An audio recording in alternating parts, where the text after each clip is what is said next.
Protesters in Israel are calling for Prime Minister Benjamin Netanyahu to resign. Their continued calls come amid a weekend of violent clashes with police in what many observers say were peaceful protests.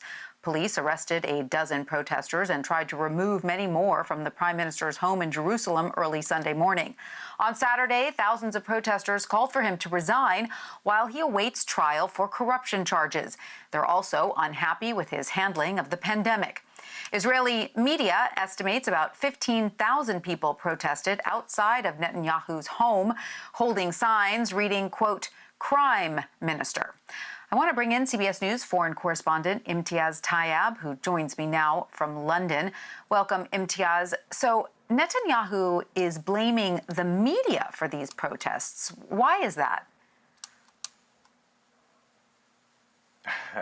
Well, I mean, it's a pretty well-worn playbook, not just by Prime Minister Netanyahu, but really by a lot of world leaders, especially those who are facing widespread protests and anger, much in the way that Mr. Netanyahu is. But Israeli Prime Minister Benjamin Netanyahu is really taking those criticisms and those attacks against the media in a country which describes itself as the world's or the Middle East's only democracy to a really new level, just sort of accusing the media, the Israeli media, of conspiring against him, of the coordinated campaign against him and against his family, which is driving people out into the streets. In fact, just on Sunday, he met with his cabinet, where in a 6-minute rant, for lack of a better word, he railed against the media and went on to describe the Israeli media, likening it to that of Soviet-era media or even North Korean media,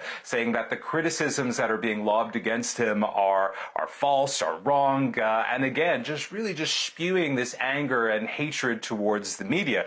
Now, all of this, of course, comes at a time when he's facing a huge amount of criticism for a number of reasons. But really, this attempt by him, if you will, to sort of deflect that kind of criticism by going after the media, well, it doesn't seem to be working. If anything, these protests only seem to be growing. These are protests not only in Tel Aviv, where you might expect to see anti-Netanyahu protests, but you're seeing them in places like Jerusalem. You're seeing them in the north of the country. You're seeing them in the south of the nation. And all of that is bad news for Mr. Netanyahu, who really has been the longest-serving prime minister that Israel has ever seen, but rarely has he seen this kind of anger against him on the streets.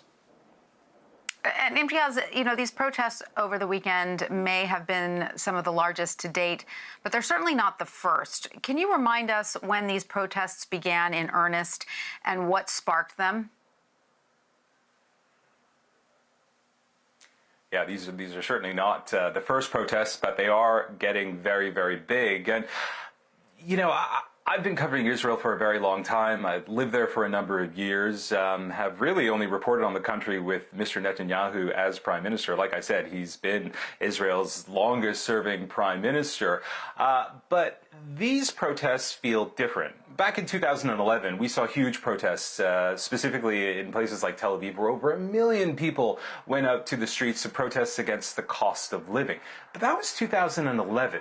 What we've seen since then is a number of things, most notably corruption cases against Mr. Netanyahu. In fact, he's the first Israeli prime minister in Israel's history to ever have an active corruption case against him in an Israeli court. In fact, he has 3 against him. But it gets even worse for him because as well as these very long simmering allegations of corruption and now these court cases as well, we also have to think about this moment that we're in. We're in a global pandemic, a once-in-a-century pandemic, and Mr. Netanyahu has really been criticized for his handling of it. Israel, which sort of prides itself as being a very technologically advanced nation, it calls itself the startup nation. It's also a country with a very robust universal healthcare system, which has seen sort of extraordinary advances over the years, and yet Israel is really struggling with the coronavirus. In fact, it's seeing infections spiking in many, many places around the country. And all of that, as we've seen elsewhere in the world, leads to an economic impact. In Israel's case, we're seeing unemployment of 20%. All of that has crystallized this anger against this prime minister, sparking to these protests, which has now been going on for many weeks now, and many believe could see the end of his leadership. All right. Well, Imtiaz Tyab, thank you so much for all that reporting on Israel. We really appreciate it. Reimposing